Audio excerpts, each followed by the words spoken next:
The Grand Circle Tour podcast proudly presents the weekly roundtable discussion on The Mandalorian. I am Sir Reginald Mantle. That's not quite what we're looking for. Grand Circle Tour podcast.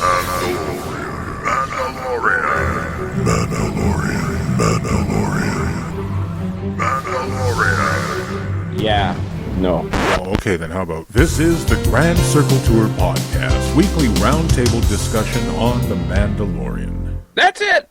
Can I have just one laser hit, please? That's fine, I guess. Oh, thank you.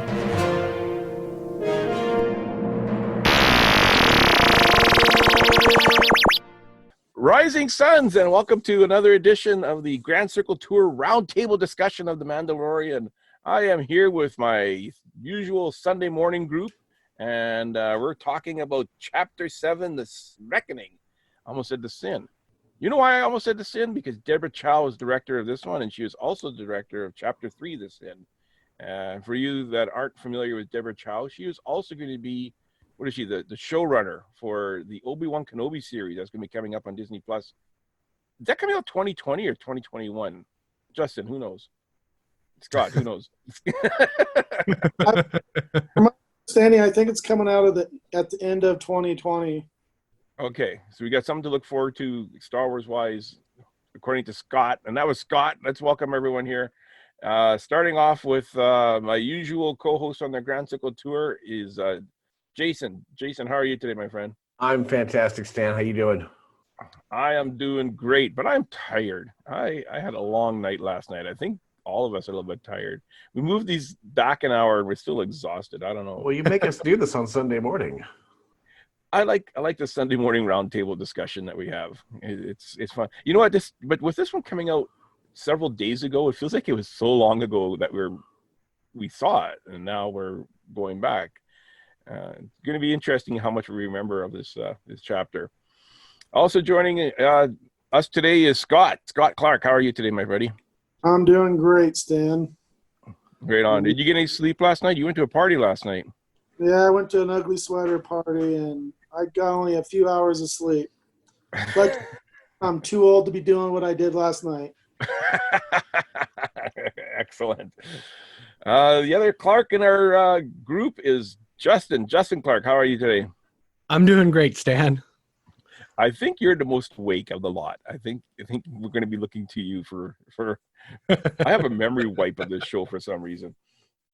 For those of you that aren't familiar with our format and you haven't seen this Chapter 7 yet, you might want to go watch it on Disney Plus and then come back and listen to this podcast, because we go over some details that you might have missed, some details I might have missed, and it's a fun way to do this.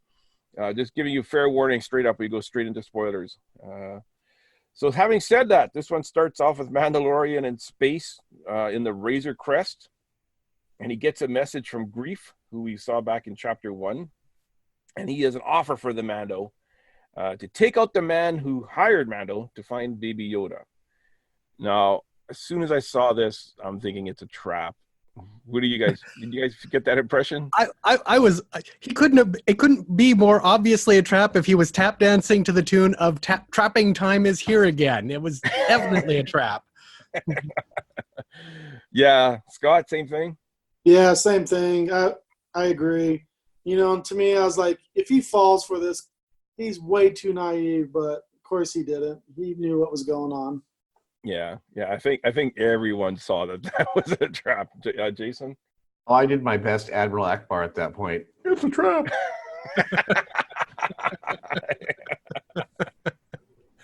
Exactly. But at the same time, as I've said multiple times now, this is what he needs to do. He needs to take out the client in order to stop the threat against the child. Yeah, exactly. And yeah, he's old, but he's not that old, so old age is going to take a while. So this is probably his smartest only move. We'll find out how the chapter goes. So he knows it's a trap. So he's going to get some backup. He's going to get some muscle. So he seeks out Kara, who is having a bare knuckle fight with a Darth Maul type species. That was the impression I got. A Darth Maul with no tattoos. It's Zabrak, I think is the he's a Zabrak fighter is how he's listed in the credits.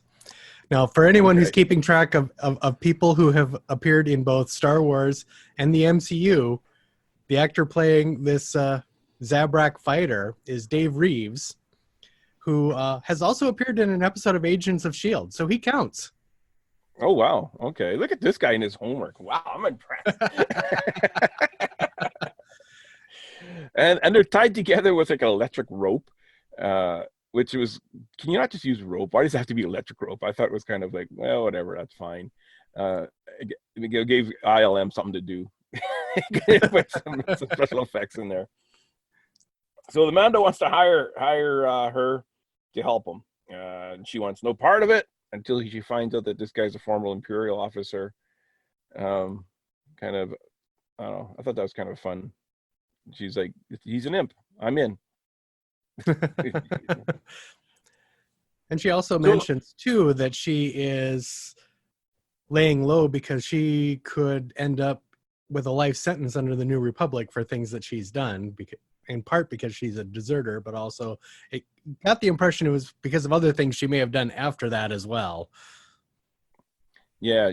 I like how they have like a hidden history, a lot of the characters in this. Jason, what were you going to say?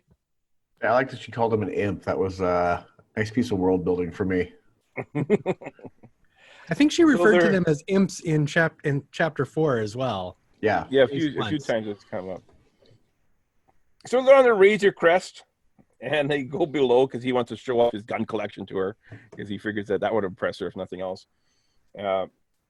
She says, "Is Baby Yoda okay up there by himself?" You know, she's kind of concerned about the kid. Oh yeah, he's fine. So they're having some small talk, and we cut to Baby Yoda standing on the control console, wailing the joystick back and forth, and everyone's flying. I love that scene. What do you guys think of that? Well, and it was right after he had popped his head down to like listen in on what they were saying. So maybe he doesn't like the plan. Maybe he's like, no, this is too dangerous. Let's go somewhere else. Could be. I never even thought of that. That could be. And that being said, though, when Mando and Cara, were arm wrestling, I think Baby Yoda still trying to feel her out, doesn't know if she's friend or foe, because he kind of puts that force choke on her. Yeah, that it was an interesting scene for sure. Well, I was a little confused by that because I would have thought Baby Yoda had trusted her after chapter 4. I mean, she was hanging out with him on Sorgan the whole time they were there. Jason, you have a comment? What was one of the questions I had, because he seems to understand some conversations and not others. So he didn't understand the wrestling fight, but he was listening to them talk earlier. Well, was it that he didn't understand the wrestling fight, or was it that he was just helping Mando? That's an extreme way to help. I mean, if you want to cheat, you don't kill the other person. Well, he's just testing his powers still. He doesn't understand his powers yet. Like when the last chapter there, when Mando shot the guy that was just about to kill Baby Yoda. And he looked at his hand and he goes, wow, I could do that. I didn't know I could do that. He doesn't quite understand his powers yet.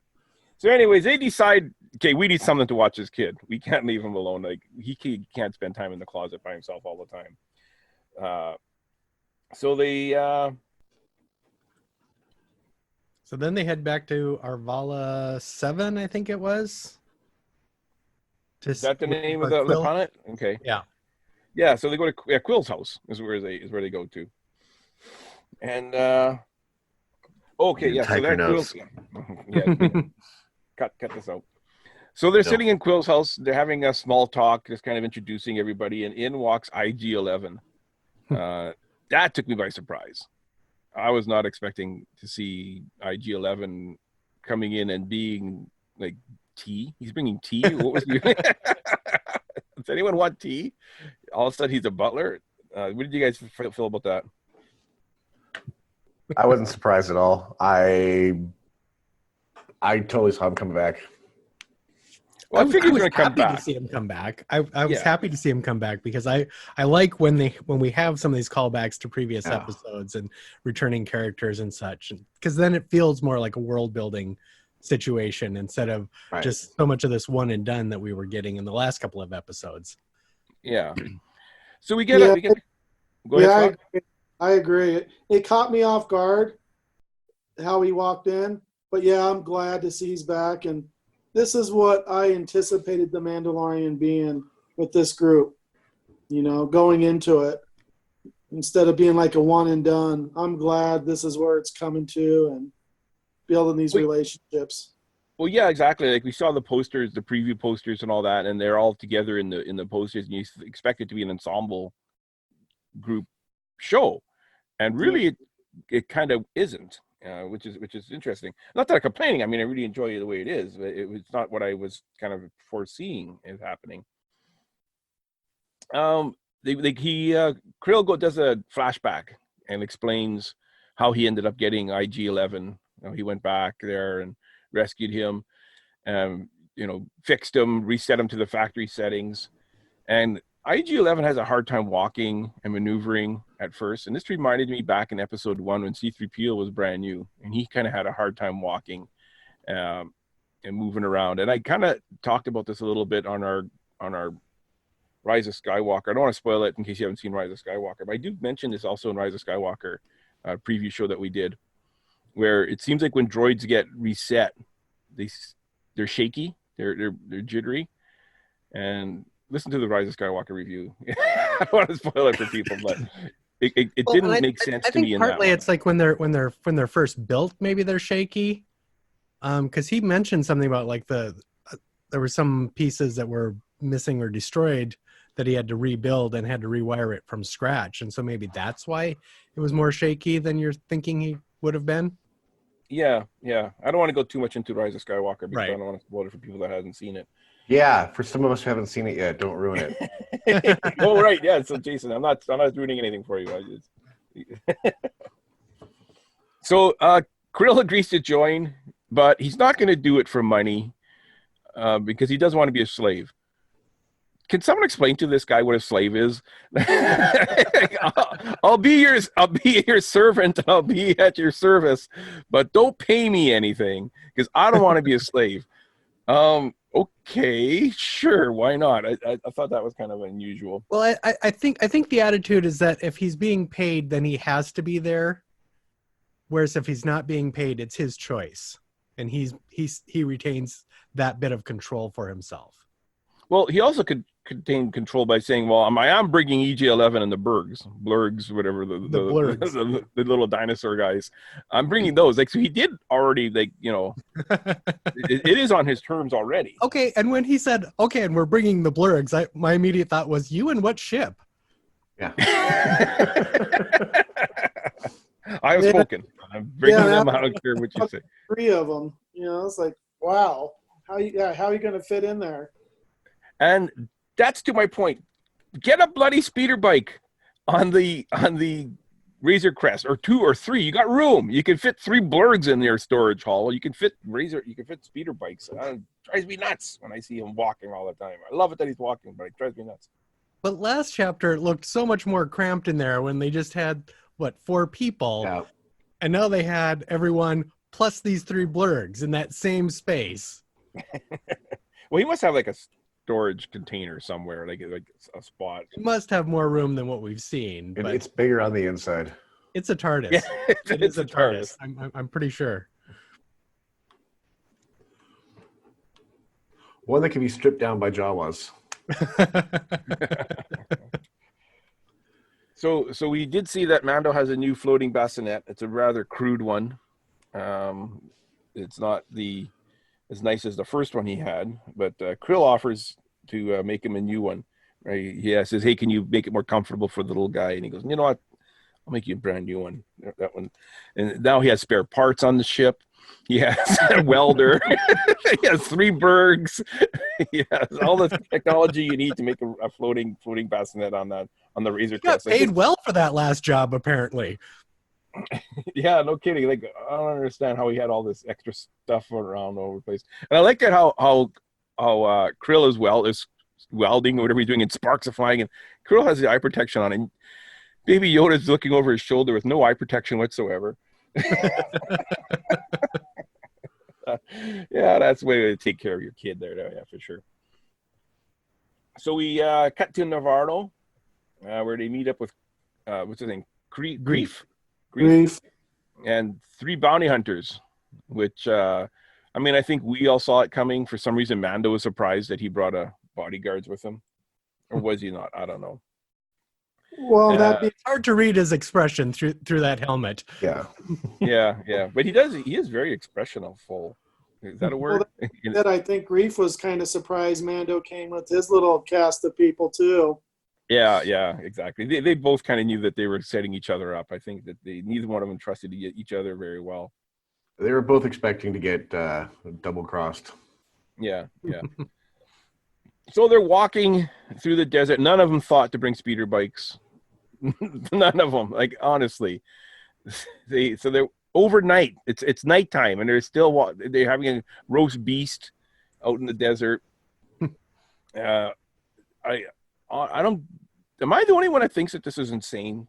Bring speeder bikes with you. Bring a land speeder or something. How did Grief get out to the middle of the desert to meet him? Did he walk for 2 days to meet him in the middle of the desert, just to walk back for 2 days? See, when he said it's going to be a full day's walk, I went, well, we're going to be talking about this on Sunday morning. That's going to bring this up. Do they not have parking lots closer to town? Well, this time, he said we have to park far away because they're transmitting everything they understand. But you bring a land speeder with you, or something like. I mean, when I go to the store, I park as far away from everybody as I can.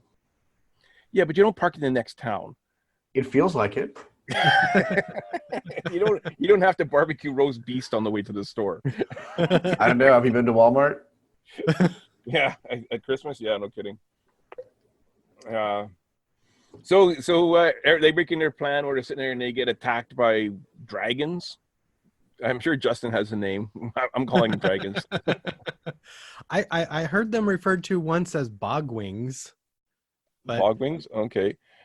I was thinking overgrown I thought of monarchs. Yeah. I kind of thought they were like overgrown monarchs, kind of. Oh, there you go. Trying to Sure. put it in the Star Wars universe. And I like how he says, "Oh, yeah, there won't be more than 4 stormtroopers." I mean, that's all he had before was 4 troopers. And did they not get killed? And then he says the worst thing possible. What could go wrong? Just before the winged creatures attack. Creatures attack. He is not very genre savvy. Yeah, and so he didn't have his rifle again. Did he lose it somewhere and we missed that? Like, I don't remember him ever losing his rifle or running out of ammunition. This is like now the 3rd show in the row he didn't bring his rifle with him. Has he had his rifle since he got the new armor? No, I don't think he has. That's what I'm thinking. I'm thinking he's becoming more dependent on his armor now than having his rifle. It doesn't fit over his shoulder anymore or something. It slides off too. It's a pain. It's like when I used to go to Disney World, I used to bring my DSLR camera. It was a pain carrying it around all the time. So now I just use my phone. I don't bring my big lens and my big camera anymore. Maybe that's what it is. Yeah, he doesn't need his rifle with those whistling birds that he has now. Yeah, exactly. How many does he have left at this point? I don't think he left. I think he might have like 3. Because it seemed like he had like a dozen to start with. And he used 4 twice, as far as I'm keeping track. We were guessing he was down to 1, and that was going to be the magic bullet that saves the season. Okay. That could be. Well, and Kara also picked up a thermal detonator off his ship, so that might show up next time. Yeah. Having been killed by those quite a bit in Battlefront, they suck. It's just game over when one of those comes at you. So as they're traveling along, they finally get to the town, and you see the 2 bounty hunters kind of sneak up behind Mando, and Kreef spins around. Oh wait, we missed. Yeah, Jason, you're gonna have more editing to do. So Baby Yoda heals him using the Force. Is this the first time we've seen this happening, where you use the Force to heal a wound like that?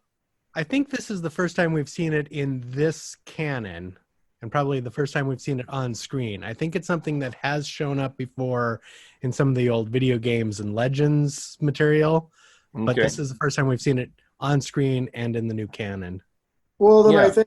I think too, Baby Yoda's tried to do that force healing as you speak in an earlier episode, but Mando kind of, no, go back. Yeah, shoved him That- away. Yeah, that was chapter 2. Yeah. Yeah. I liked how Grief says, he's trying to eat me. He's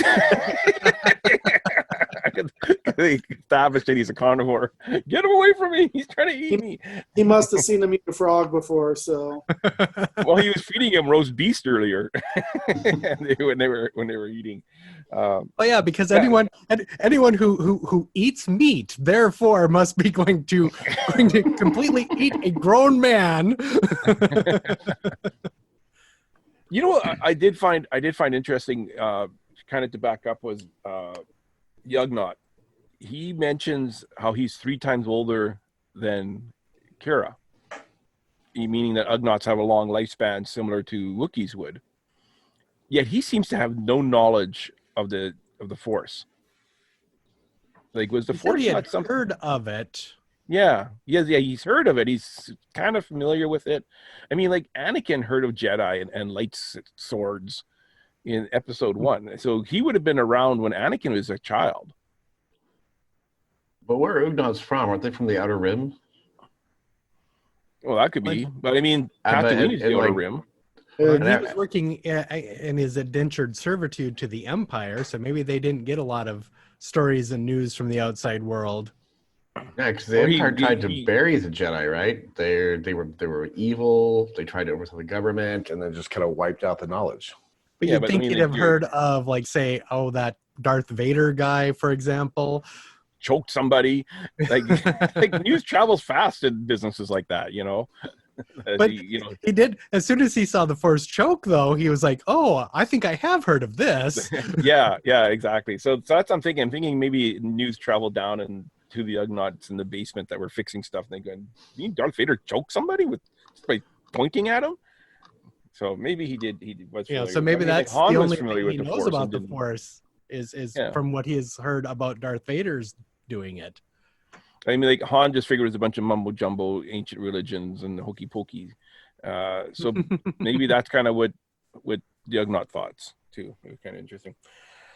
So they get to town, and the 2 bounty hunters are kind of sneaking up behind them, and Grief spins around with 2 blasters and kills the 2 bounty hunters, and explains that the plan was to kill Mando, grab the baby, and everything would be fine. Which And seemed like a everyone is really- shocked, I tell you, to learn that this was a trap, Yeah, exactly. including Mando and Kara going, yeah, we know. yeah. What took you so long to try to kill us? So Kira does not trust him at all at this point, which is like he just saved your life, but maybe his plan was to, in Kira's mind, maybe his plan was to kill the 2 bounty hunters, then kill Mando and Kira and keep Well, all at the this rewards point, for him. Kara doesn't trust the child. She doesn't trust Quill. She doesn't trust Grief. She has trust issues at this point. Well, yeah, exactly. So Mando comes up with a plan to have Kira and Grief take the Mando and act like Kira caught him. That's the plan. And Krill is to go back to the ship and engage ground security protocols. That's a Star Trek line if I've ever heard one. He says, And also, he says, why has that not been a thing before? well, exactly. He says, nothing on this planet will breach those doors. Does he not realize that there's Jawas on this planet? They had no problem doing that on Tatooine, breaching those doors when he left the ship alone. So they get into the city. I like the 2 scout troopers that were there. They're so casual. They're just kind of like leaning. Yeah, they're like, oh, here comes somebody. Oh, I see your credentials. I thought that was really just love that whole scene. Now I And think when they that those- asked for the identification, they asked for it as a chain code, which seems to be how the bounty pucks are keying in on that same chain code. So that must be some sort of identification thing. okay, Yep. so it's a card then. So Baby Yoda has a card stuffed in his tunic there somewhere. that's what I was just gonna say. So maybe the pucks do that, but I don't know if the little, what do they call them? What were we So calling it's them? still earlier? not clear how this whole thing Yeah, works. I like the DNA theory better. I've just been I like how applying he's- hand wavium to the whole thing. Yeah. I like how the one scout trooper says, "I'll give you 20 credits for the helmet," referring to Mando's helmet. Like, I didn't know that Ezra Bridger became a scout trooper. No one else collects helmets in that universe except for him. That's going to go on my wall. Well, we asked the same question when he said that. Wouldn't that helmet be worth more than $20? Well, exactly. That's what he says. Yeah. Yeah, the best scar alone you'd think would be worth more than that from the way they've talked about it. Yeah. So they get to the client's office, and he kind of says, "Yeah, everything's all fine. We got the baby. We got the Mando. Everything's going to be great." He goes, "Let's have a drink." And the Death Star droid that I bought in 1979 was sitting there serving drinks behind the bar now. And they start off, there's 4 stormtroopers, but some more come in as they're ordering drinks. Yeah. Yeah. Kara made that known. I thought there was only 4. Yeah. So now there's about 8. And Mando's like, "Oh, give me the gun. Give me the gun." Yeah. I found it was interesting when the client gives us kind of his speech about how the Empire improves every system it touches in every account. It's safety, prosperity, trade, opportunity, peace. And now he says there's nothing but suffering and war. Yeah, he specifically says when he looks outside, what he sees now is death and chaos. Yeah.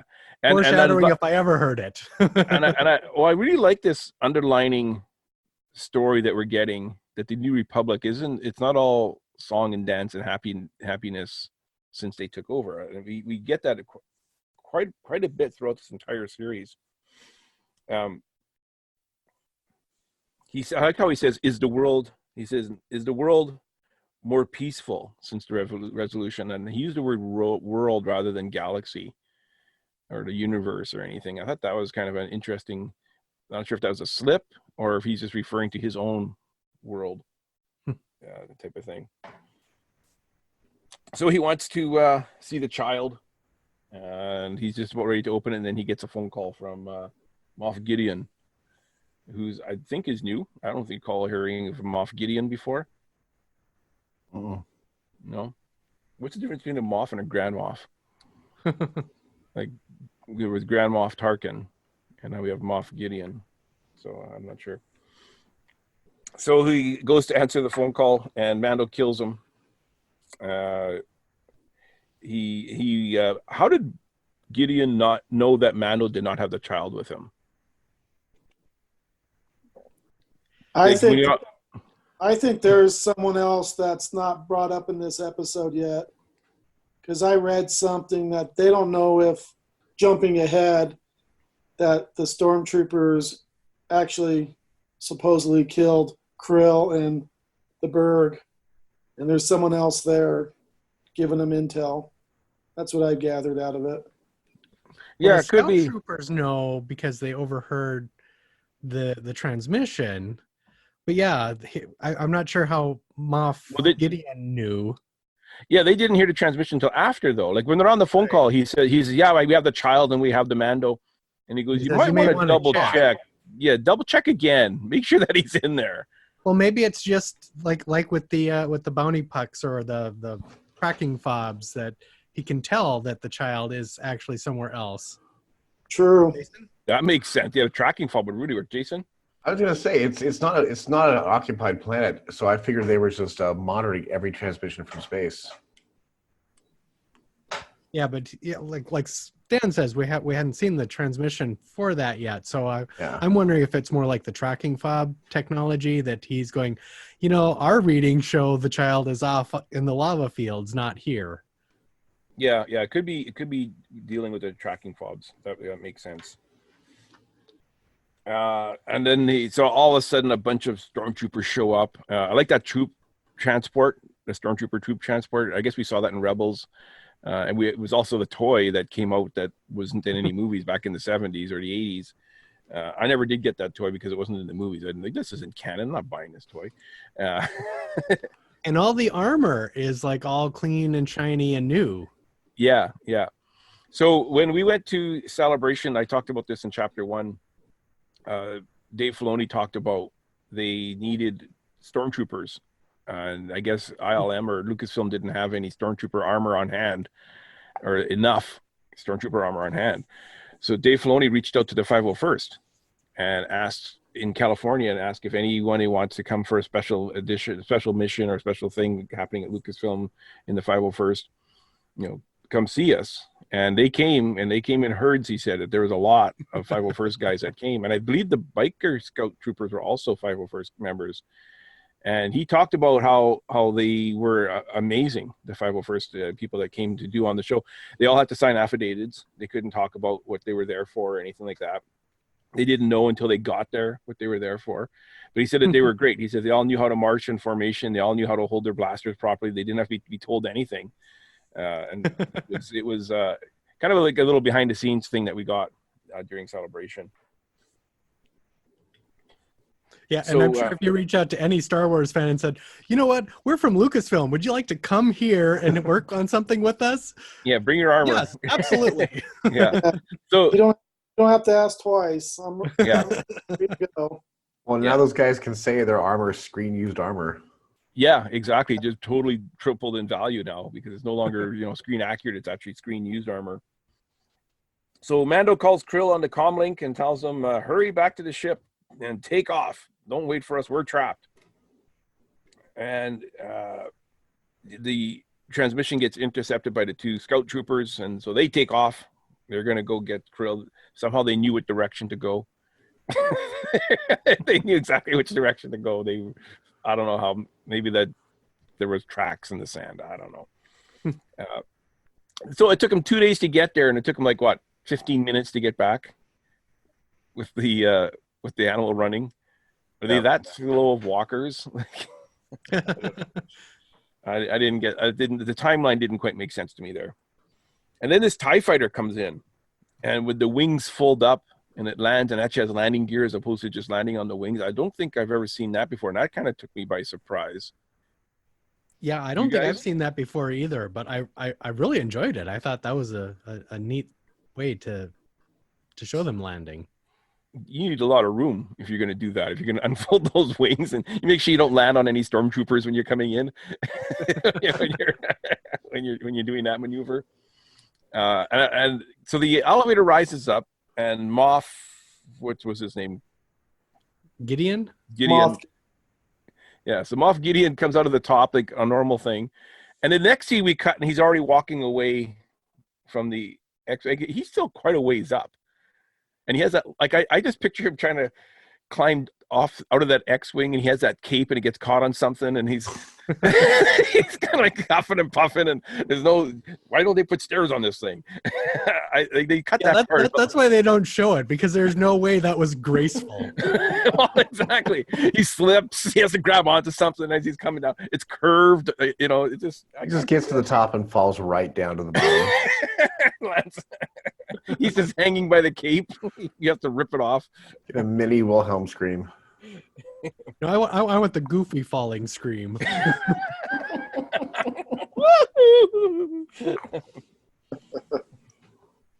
So I don't know. I just thought it was like I want to see how they get out of this ship. Like you see them rise out of the top, and then you don't see anything else after that. So Krill's racing to the Razor Crest, and he's being chased by the 2 biker scouts. Well, Moff says to him, he says, "It means more to me than you'll ever know." What is he talking about? He's talking about Baby Yoda, meaning more to him than you'll ever know. What is he talking about? What do you guys think? Well, I mean, one theory is that they want Baby Yoda to clone him to create some sort of like imperial force-sensitive army that can be easily controlled. So maybe he wants to take over the universe and this is his ticket to it, but it just seemed it was more than that. Does he think like the Emperor was able to kind of control all the ships? He said like he was masterminding all the ships and controlling them. Is this a Rise of Skywalker spoiler? No. Okay. No, the Emperor in Return of the Jedi, he talks about he's controlling everything. Does he think if he can control Yoda, he can control? You have like a new Emperor type of thing. Is that his plan? I mean, Yoda does show signs of having the dark side by using the Force choke. So I guess hopefully we find out. That line intrigued me. I thought it was kind of interesting. So, anyways, after he says that line and they're trapped in there and they're hunkered down and they're surrounded by stormtroopers, nobody thought of using the back door, but whatever. Maybe we'll see that next week. We cut to Baby Yoda lying on the ground and the scout trooper picking him up, and Krill is lying there. We assume to be dead, as well as the blurg. Is Krill dead? If I had to guess, I don't think he is dead. I think the bird got shot, he fell off and got knocked out, because same as Baby Yoda. Baby Yoda was essentially knocked out also. So I don't think he is dead. I think he just knocked out. Yeah, I'm kind of thinking that too. How about you guys, Justin? Well, Disney Plus is family friendly, so maybe he'll survive. It's family friendly with a body count of 482 so far. Jason? I thought he survived because we have an in-universe explanation 2 episodes earlier that the stormtroopers can't shoot. Maybe Grills just fell off. Yeah, that could a be. rocket just tumbled off and knocked him and Yoda out. Well, bikers. I suspect next episode we're going to see IG-11 come out in protector mode. That's what I'm guessing. Ooh, That's what I'm guessing. Theory. Good. Krill's going to come in there and reprogram him to be the protector. So he does mention he wanted to bring IG-11 along for protection, to be a protector. Okay, so is IG-11 going to end up saving Mando at the end? In Chapter 8, and Mando's no longer going to hate or not hate droids as much? I think that's what they were driving towards. And I think that's why we saw so much of IG-11's reprogramming. And Quill talking about how droids are not inherently good or bad, but they are an imprint of the people who program them. Interesting. Yeah, that's a good point for sure. Any final thoughts, guys? Scott? The only final thought I had is I have to wait a week and a half to see the next episode. So, but I'm looking forward to this next episode. There's a lot. This was a big cliffhanger to see how they get out of it. Yeah, we finally got a cliffhanger, and I kind of was going into this thinking that every chapter was going to end in a cliffhanger. I was kind of surprised that